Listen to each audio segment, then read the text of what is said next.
Bismillahirrahmanirrahim. Assalamualaikum warahmatullahi taala wabarakatuh. Wassalamu ala man ittaba'al huda. Sejahtera buat mereka yang mengikut petunjuk hidayah. Sebelum memulakan tazkirah dengan penuh hormat dan ta'zim, peramba kepada saya memohon izin untuk menggunakan bahasa Melayu biasa.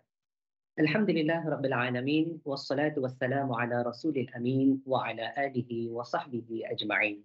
Subhanaka la ilma lana illa ma 'allamtana innaka antal alimul hakim.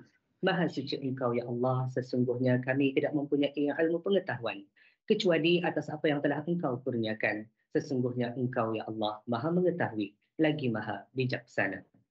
Aidil Adha sinonim dengan peristiwa pengorbanan Nabi Ibrahim dan Nabi Ismail alaihi wassalam. Peristiwa ini penuh pengajaran buat kita. Hingga peristiwa ini dijadikan sebagai satu-satunya sebuah perayaan. Bagi kita insan biasa, ia merupakan suatu pengorbanan agung, pengorbanan yang menggugah jiwa. Membuatkan kita sepatutnya bertanya kepada diri kita sendiri, bermuhasabah diri. Andai kita berada di tempat Nabi Ibrahim alaihissalam, adakah kita sanggup melakukan sedemikian rupa terhadap anak yang disayang? Andai kita berada di tempat Nabi Allah Ismail alaihissalam, adakah kita sebagai seorang anak mahu menurut perintah yang bagi manusia biasa adalah di luar jangkauan akal fikiran? Andai isteri ataupun ibu kita berada di tempat Siti Hajar, adakah mereka mampu melepaskan atau membiarkan perkara ini terjadi? Bagaimana mereka mampu mencapai tahap pengorbanan ini? Berserah diri, bertawakal kepada Allah dalam perintah yang besar ini. Bagi kita hamba Allah yang biasa, andai kita menghadapi peristiwa ini setentunya berupa ujian yang amat berat dan belum tentu iman kita mencapai puncak tawakal. Mari kita telusuri sedikit di antara sejarah pengorbanan yang telah Allah susunkan untuk Sayyidina Ibrahim alaihissalam dan keluarga baginda dan seterusnya menjadi pengajaran buat kita semua. Pertama, Allah Subhanahu wa taala telah menceritakan kepada Nabi kita Muhammad sallallahu alaihi wasallam tentang keadaan Nabi Ibrahim alaihissalam dalam surah Al-Anbiya ayat 52 sehingga 70. Seorang yang dianugerahkan akal fikiran, dilahirkan dalam keluarga yang dikenal. Ayahnya memiliki martabat yang tinggi di dalam masyarakat. Melalui akal sehat dan keberaniannya, Ibrahim menjelaskan kepada ayah dan masyarakatnya bahawasanya penyembahan berhala itu adalah salah. Sehingga akhirnya baginda dibakar, lalu Allah perintahkan api agar menjadi dingin dan sejahtera untuk Ibrahim. Jelas pada ayat 69 surah Al-Anbiya. Ayuh, mari kita hayati. Anak mana yang tidak mengasihi ayahnya? Begitulah jua yang terjadi pada Nabi Ibrahim. Menasihati dengan baik kepada ayah dan masyarakatnya. Baginda Ibrahim mengorbankan rasa kasih sayang kepada ayahnya dan kedudukannya untuk membetulkan cara fikir yang salah demi menegakkan kebenaran dan syariat Tuhan. Kedua, peristiwa Nabi Allah Ibrahim alaihissalam menerima wahyu untuk meninggalkan anak dan isteri di sebuah gurun pasir yang tidak berpenghuni. Suami mana yang tidak menyayangi isteri? Ayah mana yang tidak mengasihi anak yang diberi? Setibanya di bumi Mekah, Hajar bertanya kepada suaminya, adakah Allah yang memerintahkanmu untuk melakukan ini? Ibrahim pun mengangguk dan berdiam diri. Ibrahim dipinta untuk mengorbankan cintanya untuk bersama dengan anak juga istrinya. Lalu Hajar terima dan rela dengan ketetapan ini.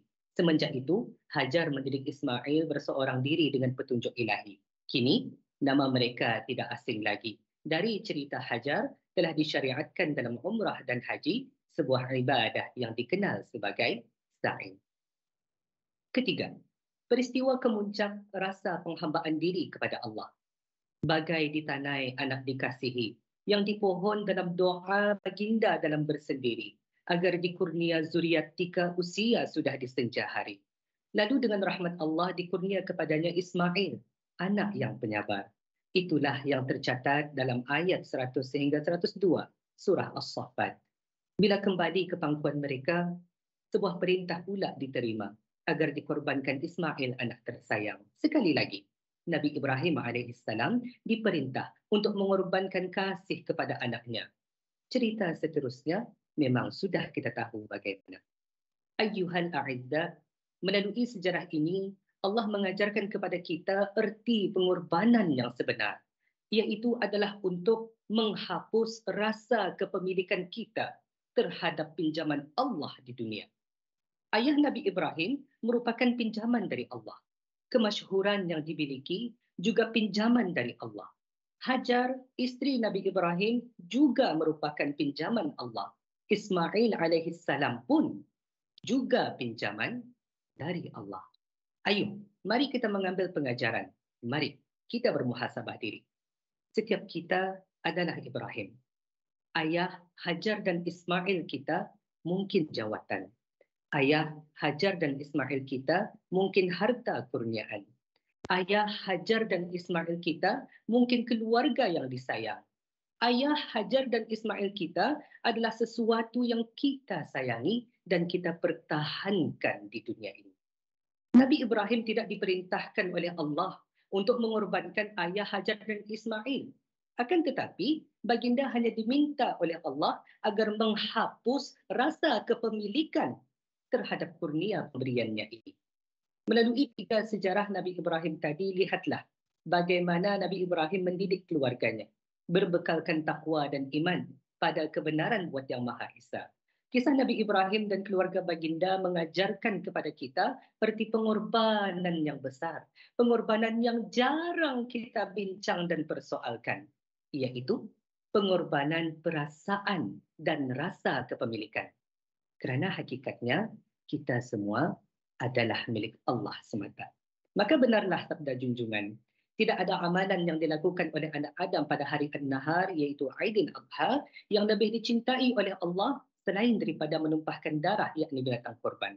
Sesungguhnya ia akan datang pada hari kiamat dengan tanduknya, bulunya dan kukunya. Dan sesungguhnya darah tersebut akan sampai kepada redha Allah Subhanahu wa taala sebelum ia jatuh ke bumi.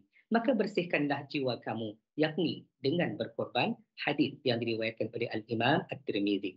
Maka benarlah firman Tuhan, daging haiwan kurban dan darahnya itu sekali-kali tidak akan sampai kepada Allah, tetapi yang sampai kepadanya adalah ketakwaan kamu.